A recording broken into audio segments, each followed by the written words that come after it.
ল'ৰাটোক মাতিছে কাইলে, দাদাক মাতিছে, তাৰপৰা আৰু ভতিজা এজনক মাতিছে। জয়ন্ত নহয়, জিন্তু চুমক মাতিছে। জয়ন্তক পৰহিলে মাতিছে নেকি। এই মুহূৰ্তত আপোনালোকৰ বাবে লৈ আহিছো এটা big update news. Sunil Gogoi নিৰুদ্দেশ আৰু জাহাংগীৰ হুছেইনৰ হত্যাকাণ্ডৰ এক বিগ আপডেট নিউজ আহি পৰিছে। সুনীল গগৈৰ বাসগৃহত অসম আৰক্ষী তথা CIDয়ে পুনৰ তালাচী চলাইছে।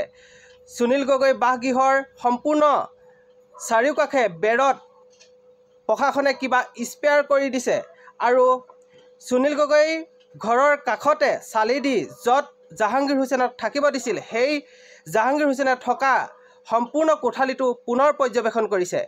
নমস্কাৰ প্ৰিয় বন্ধু বান্ধৱীসকল, আপোনালোকৰ বাবে লৈ আহিছোঁ এটা সুন্দৰ প্ৰতিবেদন আৰু এই প্ৰতিবেদনটো আপোনালোকে সম্পূৰ্ণ শেষলৈকে চাব, তেতিয়া সম্পূৰ্ণ কথাখিনি বুজি পাব। সুনীল গগৈ পত্নী পুষ্পা গগৈয়ে সম্পূৰ্ণ কথাখিনি কৈছে, আপোনালোকে শুনক কথাখিনি। আৰু তাৰ আগতে আপোনালোকক কৈছোঁ, আপুনি যদি নতুনকৈ আহিছে তেনেহ'লে প্লিজ চেনেলটো ছাবস্ক্ৰাইব কৰি দিব আৰু প্ৰতিবেদনসমূহ ভাল পালে লাইক কমেণ্ট শ্বেয়াৰ কৰি সহায় সহযোগিতা কৰিব। তেনেহ'লে আহক প্ৰতিবেদনৰ মাজলৈ যাওঁ। পুনৰ ফৰেনচিক আৰু CID দল উপস্থিত হৈছিল আপোনালোকৰ কি কৰিলে মানে তেওঁলোকে আহি কৈছে ইনভেষ্টিগেশ্যনত আহিছো বুলি কৈছে, কৰিব পাৰিম বুলি কৈছে। সকলোখিনি কৰিব পাৰে, আপোনালোকে যি কৰিব পাৰে কৰক, কিন্তু মাত্ৰ আমাক সোনকালে ৰিপৰ্টটো আমাক লাগে, মানে যিটো হয় সেইটো আমাক লাগে, আপোনালোকে যি কৰে কৰিব পাৰে বুলি কৈছে। তাৰপিছত তেওঁলোকে সেই গাঁওবুঢ়া আহিছে, অহাৰ পিছত তেওঁলোকে ভিতৰৰ বাহিৰবোৰ চাইছে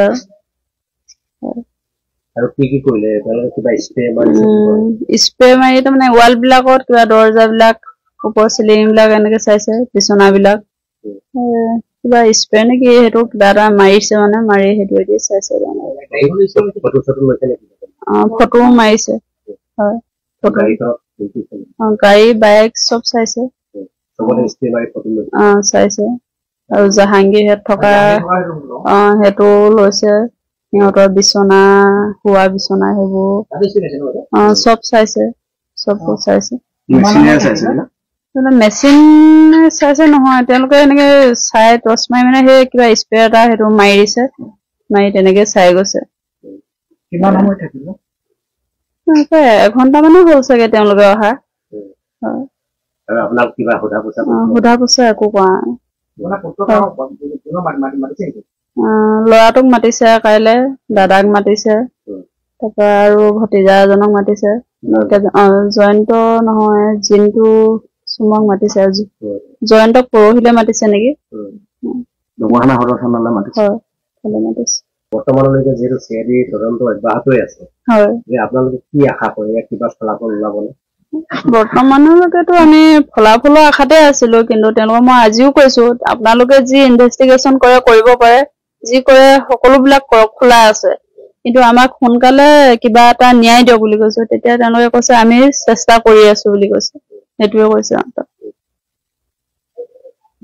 আপোনাক এতিয়ালৈকে একো নাই দেখুৱা, সেইবোৰ একো নাই দেখুৱা।